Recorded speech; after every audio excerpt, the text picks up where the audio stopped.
So hello guys, welcome back to my new mini blog. Guys, শুরু করা যাক নতুন একটা ভিডিও। तो चलिए शुरू करते हैं।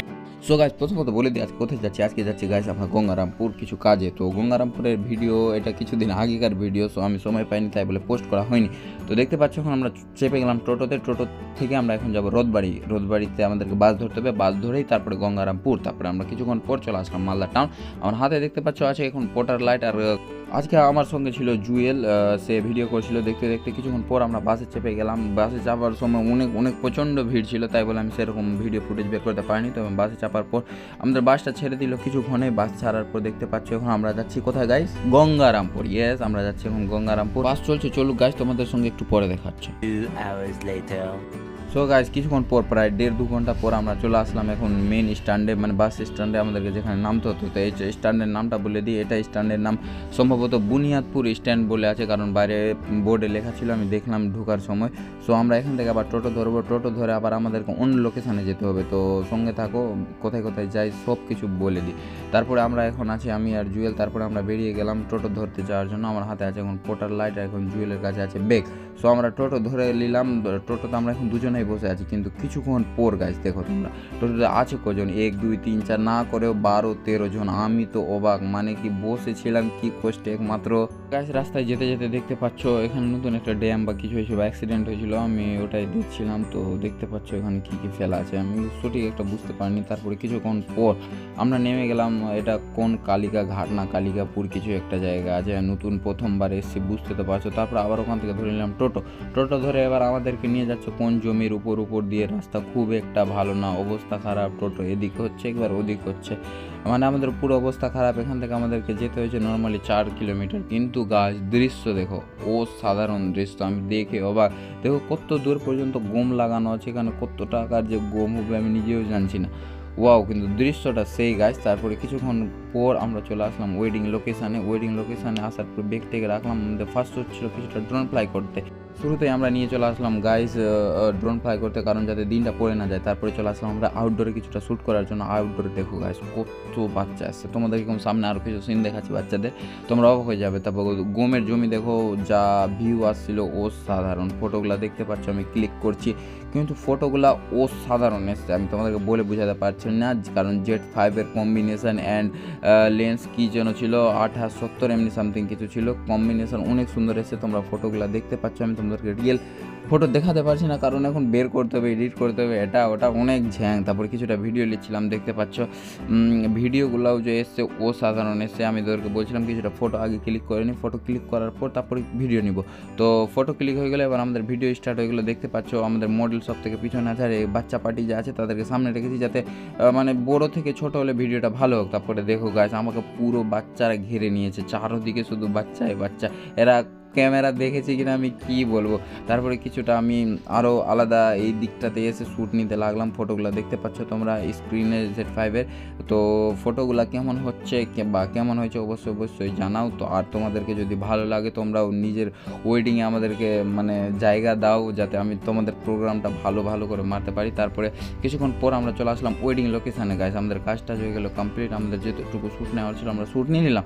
শ্যুট নেওয়ার পর আমরা চলে আসলাম এখন ওয়েডিং লোকেশানে। এখন পর্যন্ত প্যান্ডেল কমপ্লিট হয়েছিল না, কারণ আজকেই ছিল হলুদ। তারপরে দাদারা জিজ্ঞাসা করছিল তোমাদের নাম কি, তোমরা কোথায় থেকে এসছো, এই তো দূর থেকে ক্যামেরা করতে এসছো, এটা ওটা কোনো অসুবিধা হয়নি। তো আমরা বললাম না, কোনো অসুবিধা হয়নি, অনেক ভালোভাবেই এসছি, আর অসুবিধা কি বলা যায়। তারপরে মালটাল রাখার পর আমাদের ড্রোন প্যাকিং করা ছিল না, তো আমরা ড্রোন সব প্যাকিং করলাম, আমরা রেস্ট করলাম। আমরা মানে প্রচুর ক্লান্ত হয়ে গেছিলাম, যেহেতু আউটডোরে শ্যুট করলাম, ড্রোন ফ্লাই করলাম, অ্যান্ড যেগুলো চার্জে দেওয়ার ছিল সমস্ত জিনিস চার্জে দিলাম। তারপরে আমরা কিছুক্ষণ পর রেস্ট করে আমরা এবার উঠে গেলাম কাজের জন্য, কারণ আমাদের কাজ স্টার্ট হয়ে যেত। এখানে কিন্তু সেরকম কোনো ভারী কাজ ছিল না, কারণ এখানে আমি যেটা শুনলাম নাকি হলুদ লাগায় আর থুবড়া খাওয়ায়, তাছাড়া আর কিছু হয় না, টোল কাটতে যাওয়া আদার্স আর কিছু হয় না।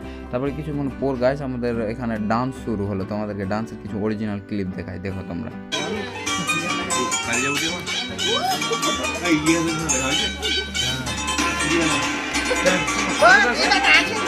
গাইস কপিরাইটের জন্য বেশিক্ষণ আমি সংটা দিতে পারলাম না, কারণ সামনেবার যখন সংগুলা দিয়েছিলাম কপিরাইটের কেস খেতে হয়েছে। সো আমাকে আবার পরে থেকে সংগুলা রিমুভ করতে হয়েছিল। সো সরি গাইস, তোমরা মানে যেটা দেখলে বাস ওটাই। তারপর আমরা চলে আসলাম খেতে, আমাদের খাওয়া দাওয়া হচ্ছিলো। এখনকার মানুষ কি বলবো, শুধু মুড়ি ছাড়া কিছুই বোঝে না। মুড়ি গায়ে, সকালেও মুড়ি, সন্ধ্যায় মুড়ি, সকালেও মুড়ি। তো অসুবিধা নাই, আমাদেরকে ভাত খেতে দিয়েছিল। তো তারপর আমাদের ঘুমাতে যাওয়ার জায়গাও করে দিয়েছিল। আমি বলেছিলাম এখানে সেরকম কোনো কাজ ছিল না। বাড়ি দেখে আমি অবাক গাইস। বাড়িতে ঢুকলাম, ঢোকার পর পুরো চমকে গেলাম। বাড়িরগুলা ইন্টেরিয়ার দেখো তোমরা, এখন ফোর সিলিং দেখো, মার্বেল দেখো, তুমি মানে যাই প্রশংসা না করো কেন, মানে কম আছে। আমরা বাড়িতে ঢুকলাম, বাড়িতে ঢোকার পর দেখতে পাচ্ছ ফোর সিলিং, তোমাদেরকে কিছুটা লুক দেখাচ্ছি। আর বাড়ির লুক দেখো। আমাকে সবথেকে ভালো এখানে একটাই জিনিস লেগেছে, ওদের যে বন্ধু আছে 5 জন, তাদেরকে একটা রুমে দিয়ে দিয়েছে, কিন্তু আমরা 2টা যে ফটোগ্রাফার ছিলাম, আমি অ্যান্ড জুয়েল, আমাদেরকে পার্সোনাল রুম করে দিয়েছে। মানে তাদের বুকে ফটোগ্রাফারদের জন্য অনেক ভালোবাসা ছিল।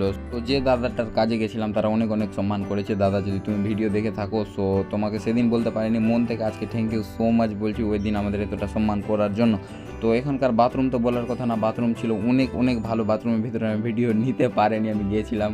তারপর আমাদের সকাল হয়ে গেছিলো প্রায়, আমরা সকালে উঠলাম। ওঠার পর আজকে আমাদেরকে সকালে উঠে যেতে হয়েছিল, কারণ আমার নেক্সট শ্যুট ছিল আমাদের মালদাতে, মানে আমাদের গ্রামে। আর আমি আছি এখন গঙ্গারামপুরে, আমাদেরকে লোকেশনে ঢুকতে হতো 11টাতে। তো আমি সকাল 6টাতেই উঠে গেছি, মানে আমাদেরকে যেতে হবে, বাস ধরতে হবে। এটা তামঝাম অনেক, কিন্তু ভাই মানে এটা মেন গেটটা ঠিক ছিল, কিন্তু এটা রিয়েল গেটটা যেটা আছে, মানে বড় ইন্টেরিয়ার গেটটা, ওটা লক করা। তো আমি কনফিউজ হয়ে গেছি, যেহেতু সকালে উঠে গেছি, এত বড় বাড়ি, এখন কি করব। আর বাইরে শীতও পড়ছিল, কারণ আমি বললাম যে আমি সকালে উঠে গেছিলাম।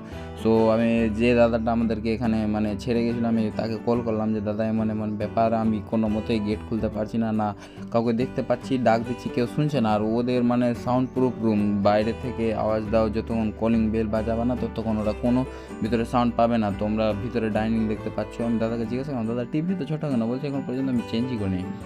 তো দেখতে পাচ্ছ আমি ওখানে বসেছিলাম, আর তোমাদেরকে মানে যে ভিডিও করছিল ও তো হলো জুয়েল, কিছুটা একটু মানে ডাইনিংয়ের ভিডিও করছিল, ডাইনিংয়ের ফোর সিলিংগুলো দেখলাম। তারপর আমরা ওখান থেকে বেরিয়ে গেলাম। বেরিয়ে কিছুক্ষণ পর আমরা ফটো ধরলাম। ধরার পর আমরা মেন বাস ধরলাম, কারণ আমরা ভিডিওতে তো মন দিতে পারিনি, কারণ ভিড়টির খুবই ছিল। তো আমরা বেরিয়ে গেলাম এবার বাসে করে মালদার উদ্দেশ্যে। সো এখন আমরা আছি NH সামথিং 34-এ, NH 34, এটা যাবে মালদা। আমরা বাস ধরে নিয়েছিলাম, কি একটা বাস ছিল আমি নাম জানি না। তারপরে কিছুক্ষণ পর আমরা চলে আসলাম এখন আমাদের মঙ্গলবাড়ি ব্রিজের কাছে। তখন প্রায় বাজে 10টা, 10:30, তবু আমাদেরকে লোকেশানে পৌঁছাতে হবে 11টা। তারপর আমরা রোদবাড়িতে নেমে আমরা ফুলের মার্কেটে ঢুকলাম, কারণ রিমন কালু সালা ও বলেছিল কিছুটা ফুল লিস্ট ভাই কাজ আছে। তো আমি বললাম ঠিক আছে, দাঁড়িয়ে নিয়ে নেবো, কারণ আমার শ্যুটেরও লেট হচ্ছিলো। তো আমরা ফুল টুল নিলাম, ফুল টুল সব কিছু নেওয়ার পর আমরা বেরিয়ে গেলাম এবার বাড়ির উদ্দেশ্যে। সো গাইস, মালদা থেকে গঙ্গারামপুরের ফুল জার্নি তোমাদের সঙ্গে শেয়ার করলাম। যদি ভিডিও ভালো লাগে তোমরাও শেয়ার করো অ্যান্ড লাইক। সো গাইস, আজকের জন্য এতটুকুটাই, আবার দেখা হবে নেক্সট মিনি ব্লগে। So guys, tata, bye bye.